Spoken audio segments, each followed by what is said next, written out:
जय हिंद दोस्तों। UP TET में हर साल 30 क्वेश्चन विज्ञान से आते हैं, जिसमें 10 क्वेश्चन भौतिक विज्ञान, 10 क्वेश्चन रसायन विज्ञान और 10 क्वेश्चन जीव विज्ञान के होते हैं। और ये जो सीरीज हम चला रहे हैं, इस सीरीज में हर भौतिक विज्ञान से जो भी पिछले 10 वर्षों में क्वेश्चन पूछे गए हैं, वो सारे एमसीक्यू क्वेश्चन को हम सॉल्व करेंगे और उसके बारे में डिटेल्स में जानेंगे। क्योंकि आप एक क्वेश्चन सीरीज को सॉल्व करते करते आप ये भी जानेंगे कि कई सारे क्वेश्चन कई बार रिपीट किए गए। तो अगर आप इन सारे क्वेश्चनों को एक बार देख लेते हैं तो आपके एग्जाम में काफी हेल्प हो जाएगी। तो ये पूरी सीरीज यूपी टेट के पिछले 10 वर्षों में जो भी भौतिक विज्ञान से रिलेटेड क्वेश्चन पूछे गए उन सबके बारे में। शुरू का 10 क्वेश्चन जो है ये 2022 के हैं, ठीक है, 2022 में पूछे गए हैं। इसके बाद इसके पिछले वाले 10-10 क्वेश्चन हर बार आते हैं। 10-10 क्वेश्चन का सेट लेके हम आगे बढ़ेंगे, ठीक है। तो पहला क्वेश्चन क्या है, पानी तथा कांच के परम अपवर्तनांक क्रम से 4/3 एवं 3/2। देखिए पानी का परम अपवर्तनांक 4/3 है, कांच का परम अपवर्तनांक 3/2 है। परम अपवर्तनांक मतलब किसी चीज का अपवर्तनांक किसके सापेक्ष में, वैक्यूम निर्वात के सापेक्ष में। तो उसको कैसे लिखते हैं, मान लीजिए ग्लास का अपवर्तनांक निकालना है निर्वात के सापेक्ष में या परम अपवर्तनांक, तो हम इसे लिखेंगे mu n naught upon mu glass, ठीक है। इसकी वैल्यू कितनी दी गई है, 3/2। इसका पानी का लिखा है, तो किसका, पानी का अपवर्तनांक किसके सापेक्ष, वैक्यूम के सापेक्ष। तो हम क्या लिखेंगे, mu n naught upon mu water, ठीक है। इसकी वैल्यू कितनी दी है, 4/3। ये चीज हमें दिया हुआ है, हमें निकालना क्या है, पानी के सापेक्ष कांच का अपवर्तनांक, पानी के सापेक्ष कांच का अपवर्तनांक। तो पानी के सापेक्ष कांच का निकालना किसका है, कांच का अपवर्तनांक, किसके सापेक्ष, पानी के सापेक्ष। तो इसको हम क्या लिखेंगे, mu water upon mu glass. हमें इसकी वैल्यू निकालनी। अब देखिए इससे इसको डिवाइड कर दीजिए, इससे इसको डिवाइड कर देंगे तो ये वाला इधर चला जाएगा, ये वाला इधर, ये उधर, ये इधर, यहां बीच में डिवाइड लगाना है आपको। तो ये क्या हो जाएगा, mu n naught into mu water, ठीक है, mu n naught into mu glass, mu n naught into mu glass. ये कितना हो जाएगा, 3 3 9 4 दूनी 8, ठीक है। एन नॉट से एन नॉट कट जाएगा, mu water upon mu glass 9/8। तो ये कितना आ जाएगा, 9/8, 9/8। तो ये ऑप्शन सही हो जाएगा। ये आपको पहली बार लगाने में थोड़ा टफ लग रहा होगा, एक दो बार प्रैक्टिस कर लेंगे तो कहीं ना कहीं आपका बहुत ज्यादा क्लियर हो जाएगा, सेकेंडों में क्वेश्चन सॉल्व हो जाएंगे। आप ये देखिए सेकंड क्वेश्चन क्या, 10 मीटर लंबाई के ध्वनि तरंगों में 20 संपीड़न तथा 20 विरलन है, तरंग का तरंगदैर्घ्य है। देखिए दो तरह के तरंगे होती हैं, दो तरह के तरंगे होती हैं, एक ये होता है, एक,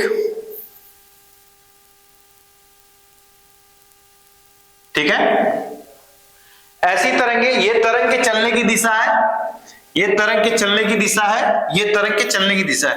अगर जो कंपन है, कंपन इसमें कैसे हो रहा है, ऊपर नीचे ऊपर नीचे ऊपर नीचे, तरंग के चलने की दिशा और कंपन की दिशा अगर एक दूसरे के लंबवत होती है तो ऐसे तरंगों को कहते हैं अनुप्रस्थ तरंगे, ठीक है, अनुप्रस्थ तरंगे,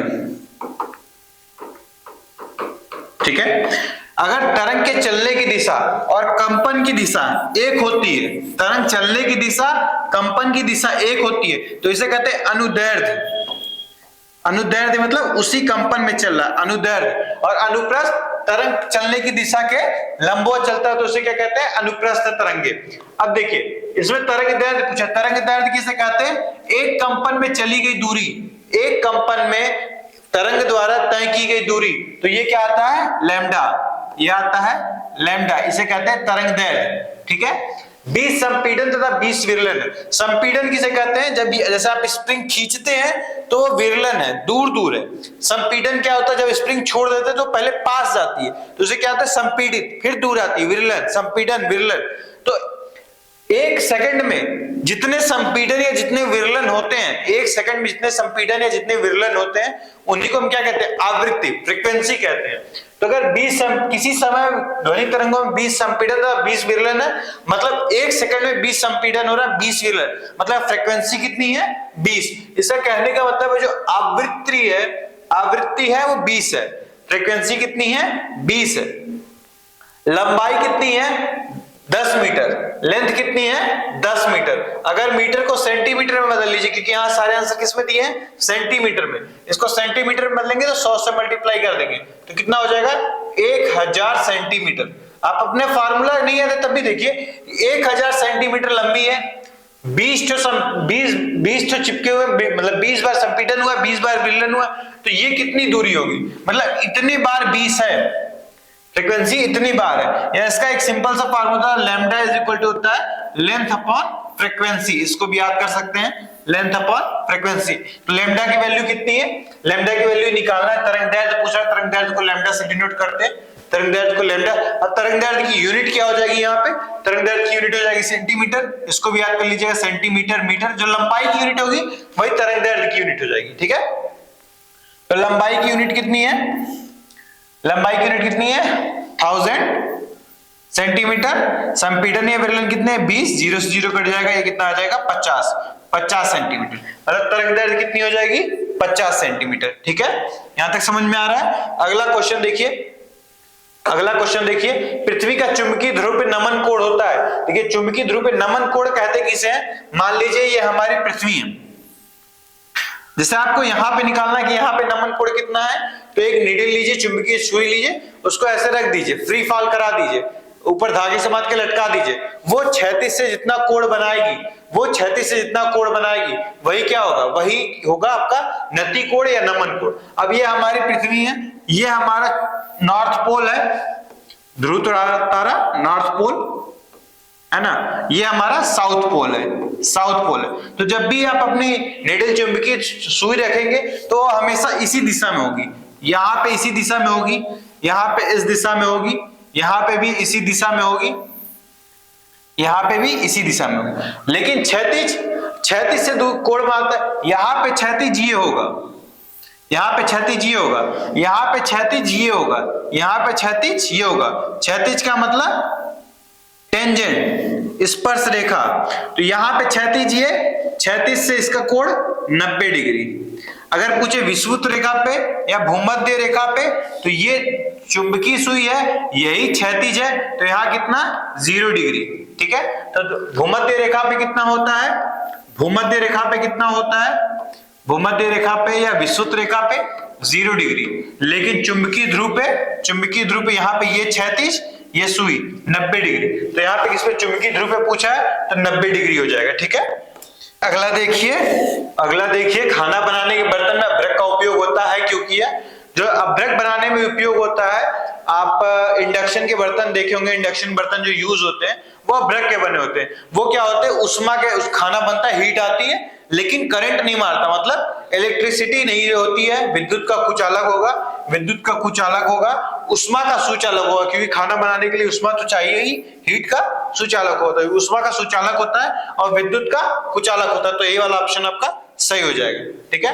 यदि 5 सेकंड में एक वस्तु का संवेग 10 मात्रक से बढ़कर 25 मात्रक हो जाए तो इस पर कार्यरत बल होता है। बल के बारे में पूछ रहा है, हमें क्या संवेग दिया है और संवेग कितने समय में बदल रहा है। देखिए न्यूटन का सेकंड लॉ क्या कहता है, संवेग परिवर्तन की दर लगाए गए बल के अनुक्रमानुपाती होती है, ठीक है। फिर एक फार्मूला निकल के आता है, आपको ये फार्मूला याद होना चाहिए, force is equal to delta P upon T. Delta का मतलब होता है परिवर्तन, बल पूछ रहा है, संवेग परिवर्तन दिया है, समय दिया है, 10 से बढ़कर 25 हो जा रहा है, परिवर्तन कितने का हो रहा है 25 माइनस 10, कितने सेकंड में हो रहा है 5, 25 में से 10 जा, 25 में से 10 जा, आपका आएगा 15, 15/5 का मतलब 3 मात्रक। मात्रक का मतलब है कि मात्रक कुछ भी हो सकता है, न्यूटन हो सकता है, जो भी संवेग का मात्रक होगा उसी हिसाब से होगा, तो इसका क्या हो जाएगा 3 मात्रक, ठीक है, 3 मात्रक। उष्मा का एसआई मात्रक होता है, उष्मा का एसआई मात्रक होता है। कैलोरी किसका मात्रक है, उष्मा का। कैलोरी किसका मात्रक है, उष्मा का। अर्घ किसका मात्रक है, उष्मा का। अर्घ किसका मात्रक है, उष्मा का। वाट किसका मात्रक है, शक्ति का, शक्ति का, या इसे कहिए पावर का, ठीक है। जूल किसका मात्रक है, उष्मा का, ठीक है। अब उष्मा के मात्रक देखिए कौन कौन से होते हैं, एक होता है कैलोरी, एक होता है कैलोरी, उससे छोटा होता है जूल, उससे छोटा होता है अर्घ, और उससे छोटा होता है कहीं ना कहीं आपका इलेक्ट्रॉन वोल्ट, ठीक है, इलेक्ट्रॉन वोल्ट। तो अब क्या देखना है, कैलोरी सबसे बड़ा मात्रक है, सबसे बड़ा, ठीक है, इससे सबसे छोटा ये आपका अर्ग सीजीएस मात्रक है, ठीक है, सेंटीमीटर ग्राम सेकंड। जूल आपका एमकेएस मात्रक है, इसी एमकेएस मात्रक को ही एसआई यूनिट कहते हैं इंटरनेशनल सिस्टम। यही जूल जो है ये चारों उष्मा के मात्रक तो हैं ही हैं, कार्य के भी मात्रक हैं, कार्य के मात्रक होने के बाद कहीं ना कहीं कार्य के मात्रक होने के बाद ये उष्मा, कार्य और ऊर्जा तीनों के मात्रक है, उष्मा, कार्य और ऊर्जा तीनों के मात्रक है। तो उष्मा का एसआई मात्रक पूछ रहा है, एसआई मात्रक क्या हो जाएगा, जूल हो जाएगा, एसआई मात्रक क्या हो जाएगा, जूल हो जाएगा, ठीक है। बाइनरी नंबर के तुल्य दशमलव संख्या होगी, जब भी बाइनरी नंबर को दशमलव में बदलना होता है, बाइनरी नंबर को दशमलव में बदलना होता है तो पहले क्या करते हैं, लिख लेते हैं दूर दूर, ये 2 यहां होता है, दूर दूर लिख लेते हैं। इसके बाद इसमें लिखते हैं 2 की पावर 0 इंटू 1, इसमें लिखते हैं 2 की पावर 1 इंटू 0, इसमें लिखेंगे 2 की पावर 2 इंटू 1, यहां लिखेंगे 2 की पावर 3 इंटू 1। तो 2 की 2 2 4 दूनी 8, 2 दूनी 4, 0 0 का मल्टीप्लाई हो जाएगा, 2 की पावर किसी की पावर 0 का मतलब 1, 1 इंटू 1। अब इसको जोड़ दीजिए, 8 4 12 1 13, तो इसका आंसर निकल के क्या आ जाएगा, 13, ठीक है, इसका आंसर निकल के आ जाएगा 13। किरचॉफ का धारा संबंधी नियम किससे संरक्षण से होता है, देखिए किरचॉफ का 2 लॉ, पहला है धारा संबंधी,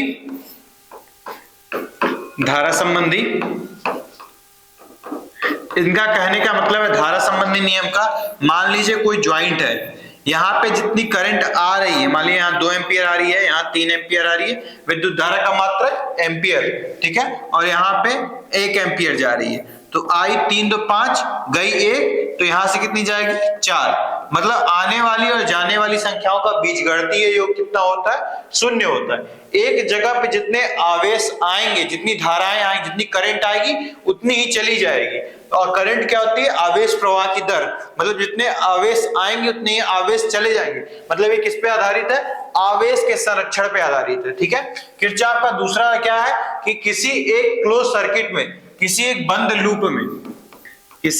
लूप में टोटल वोल्टेज डिफरेंस कितना होता है, 0 होता है, वोल्टेज डिफरेंस 0 होता है। ये किस पे आधारित है, ये ऊर्जा संरक्षण पे आधारित है, ठीक है, ये ऊर्जा संरक्षण पे आधारित है। ऊर्जा की यूनिट क्या होती है, कैलोरी, जूल, अर्ग, इलेक्ट्रॉन वोल्ट। जूल क्या है, एसआई यूनिट है, जूल क्या है, एसआई यूनिट है, उसके बाद जूल क्या है, एसआई यूनिट है, अर्ग क्या है, सीजीएस यूनिट है, ठीक है। द्रव्यमान का मात्रक क्या होता है, किलोग्राम होता है। आवेश का मात्रक क्या होता है, कूलाम होता है। संवेग का मात्रक क्या होता है, mass into velocity, kilogram metre per second, या कि संवेग का दूसरा मात्रक क्या होगा, newton second, F into T, ठीक है। किरचॉफ का ये लॉ हो गया। इसके बाद घरेलू वायरिंग में अर्थ पावर का रंग कैसा होता है। अर्थ पावर आप समझ रहे होंगे किसे कहते हैं, जैसे आप कोई सॉकेट देखते हैं उसमें 3 सॉकेट होते हैं, एक ये होता है और इसके नीचे जो छोटे छोटे होते हैं, ठीक है, इसके नीचे 2 छोटे छोटे, तो ये वाला होता है अर्थ पावर। इसको बड़ा क्यों बनाया जाता है और इसको आगे ज्यादा लंबा क्यों बनाया जाता है कि अगर आप प्लग लगा रहे तो सबसे पहले आपका ये वाला प्लग लगे, क्योंकि इसमें करंट नहीं आता।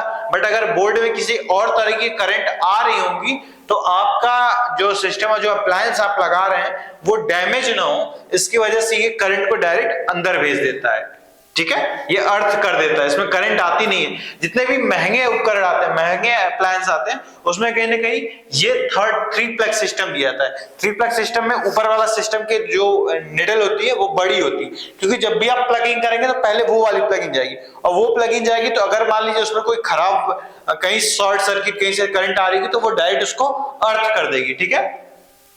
और इसको मोटा इसलिए बनाया जाता है क्योंकि ये किसी और में ना जाए, ठीक है। अर्थ पावर ये हमेशा क्या होता है, ग्रीन कलर का होता है, ग्रीन कलर का होता है, ठीक है। तो इसका रंग क्या हो जाएगा, हरा हो जाएगा, इसका क्या हो जाएगा, हरा हो जाएगा।